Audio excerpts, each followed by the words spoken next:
मनुष्य ही नहीं बल्कि सभी जीवों की एक बहुत ही या सबसे प्रमुख प्रवृत्ति होता है भय।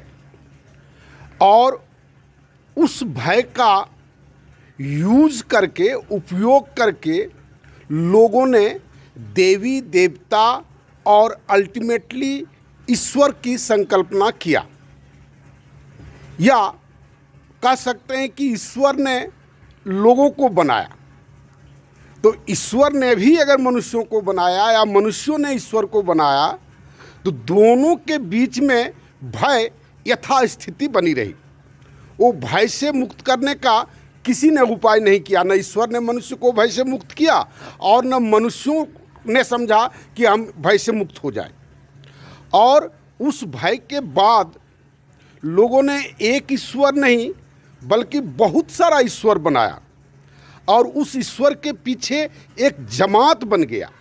समाज, पूरे मानवता का समाज कई हिस्सों में बट गया, और उसको लोग सोचने लगे कि मेरा ही ईश्वर सत्य है, दूसरे का ईश्वर असत्य है।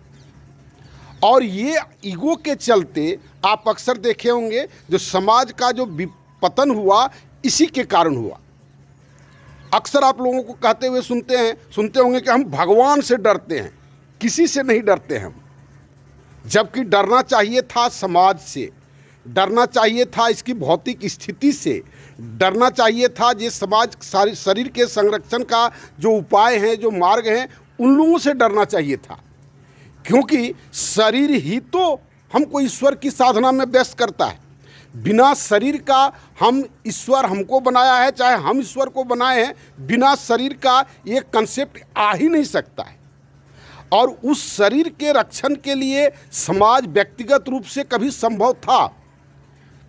लोग जंगल में जाते थे तो जंगल में जाते थे, तो पेड़ फूल या जो आता था वह भी तो एक सामाजिक उत्पाद है।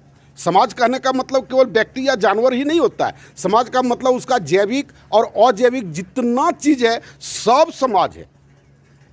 समाज की संकल्पना को लोग अपने अपने जाति में समाज, ये फलाना जाति का समाज, ये फलाना जाति का समाज, ये फलाना धर्म का समाज, ये फला राष्ट्र का समाज, ऐसा लोगों ने सोचना लगा। ये विभाजनकारी मानसिकता के चलते बहुत ज़्यादा मनुष्य शोषित हुआ है और हर समय खतरे में रहा है। और जिस मूल्य को विकसित करने की आवश्यकता थी, उस मूल्य को लोगों ने ईश्वर के नाम पर छोड़ दिया। और जिसका परिणाम आज क्या हुआ है, समाज में चौतरफा आप देखिएगा, हमको भ्रष्टाचार से डर नहीं है, हमको कदाचार से डर नहीं है, हम अपना ड्यूटी नहीं करते उससे हमको डर नहीं है, सरकार से हमको डर नहीं है, किसी से डर नहीं है। हम डरते किससे हैं? एकमात्र ईश्वर से। ये कैसा उल्टा पुल्टा कंसेप्ट में हम लोग जीते हैं, ये सोचने की बात है। और उसके अनुरूप धर्म एकदम आवश्यक है, लेकिन धर्म के नाम पर जो हम लोग करते हैं वो एकदम अनावश्यक है, एकदम इलॉजिकल है, एकदम इलॉजिकल है। आए हम सब मिल करके, हमारा सोशल सिस्टम को आप देखिए, वहाँ पर हर चीज़ की व्यवस्था है।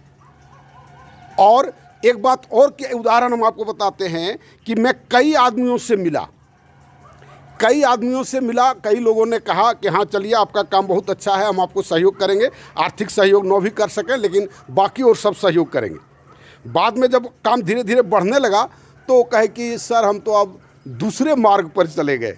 कहले कौन मार्ग आप पकड़ लिए? तो बोला अब हमको मोक्ष की चिंता हो गई। उसमें हमारा एक फ्रेंड है, और सब पढ़े लिखे हैं, फ्रेंड मतलब हम लोग बच्चे अब नहीं रह गए हैं, उम्रदार हो गए अब हम लोग। तो वो कहने लगे कि हमको मोक्ष की चिंता होने लगी, हम आध्यात्मिक यात्रा पर निकल पड़े हैं। कुछ दिन पहले अगर आते ना तो हो सकता था। तो ये कौन आध्यात्मिक यात्रा है? समाज संरक्षण का ये अध्यात्म नहीं है।